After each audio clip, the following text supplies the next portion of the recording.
नमस्कार, शारदा डायरीज धार्मिक ज्ञान में आप सबका स्वागत है। गणेश चतुर्थी आ रही है। आइए जानते हैं गणेश चतुर्थी व्रत की कथा है। एक बार शिव जी पार्वती जी के साथ नर्मदा नदी के तट पर भ्रमण के लिए गए। वहां एक सुंदर स्थान पर पार्वती जी के मन में महादेव जी के साथ चौपड़ खेलने की इच्छा जागृत हुई। तब शिव जी ने कहा, यह हमारी हार जीत का साक्षी कौन बनेगा? पार्वती जी ने उसी समय वहां उगी घास के तिनके को इकट्ठा करके एक उसका पुतला बनाया। उसमें प्राण प्रतिष्ठा करके उससे कहा, बेटा हम चौपड़ खेलना चाहते हैं, किंतु हमारी हार जीत का साक्षी यहाँ पर करने वाला कोई नहीं है। इसलिए खेल के अंत में तुम हमारी हार जीत के साक्षी होकर बताना कि कौन जीता कौन हारा। दोनों का खेल शुरू हुआ। देवयोग से तीनों बारी पार्वती जी जीत गईं। जब अंत में बालक से हार जीत का निर्णय पूछा तो उसने महादेव जी को विजयी बता दिया। इससे पार्वती जी क्रोधित होकर उसे एक पांव से लंगड़ा होने का और वहां के कीचड़ में पड़ा रहकर दुख भोगने का श्राप दे दिया। तब बालक ने रोते हुए विनती करते हुए कहा, माँ मुझसे अज्ञानतावश ऐसा हो गया। मेरे मन में ना कुटिलता थी ना द्वेष के कारण ऐसा मैंने किया है। मुझे क्षमा करो माँ, मुझे क्षमा करो। मुझे मेरे शाप से मुक्ति का उपाय बताएं। तब पार्वती माता ममता रूपी करुणा रूप से उस पर दया आ गई और उन्होंने बोला, यह नाग कन्याएं गणेश पूजन करने आएगी। उनके उपदेश व कहे अनुसार तुम गणेश जी व्रत करके मुझे प्राप्त करोगे। इतना कहकर पार्वती जी तो कैलाश पर्वत पर चली गईं। 1 वर्ष बाद वहां नाग कन्याएं गणेश पूजन के लिए आईं। उन कन्याओं ने गणेश जी का व्रत करके उस बालक को भी व्रत की विधि बताई। उसके बाद उस बालक ने भी 12 दिन तक गणेश जी का व्रत किया। तब गणेश जी ने उसके सामने प्रकट होकर कहा कि मैं तुम्हारे व्रत से बहुत प्रसन्न हूँ। तुम वन वांछित वन वर मांगो। बालक बोला, हे भगवान, मेरे पाँव में इतनी शक्ति दे दो कि मैं कैलाश पर्वत पर अपने माता पिता के पास पहुंच सकूं और वे मुझ पर प्रसन्न हो। गणेश जी तथास्तु कहकर अंतर्ध्यान हो गए। बालक जब शिव जी के चरणों में पहुंचा तो उसे वहां तक पहुंचने के साधन के बारे में शिव जी ने पूछा। तब उस बालक ने सारी कथा शिव जी को सुना दी। उसी दिन से पार्वती जी शिव जी से भी नाराज होकर विमुख हो गई थी।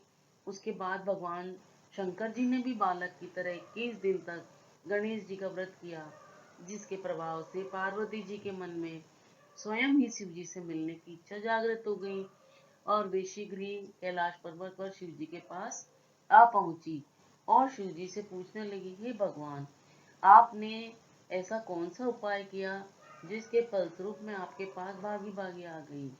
शिव जी ने उन्हें गणेश जी के व्रत का महत्व बताया।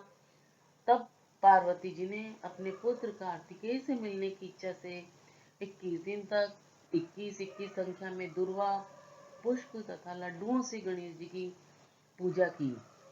21वें दिन कार्तिकेय स्वयं ही पार्वती जी के पास आकर मिले।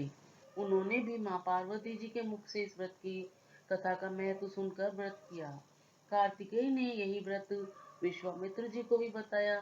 विश्वामित्र जी ने व्रत करके जन्म से गणेश जी से जन्म से मुक्त होकर ब्रह्म ऋषि होने का वर प्राप्त किया। गणेश जी की कृपा से उनकी मनोकामना भी पूर्ण हुई। दैवान गणेश जी सभी की मनोकामना पूर्ण करते हैं। दूसरी कथा, एक बार महादेव जी स्नान करने के लिए भोगावती गए।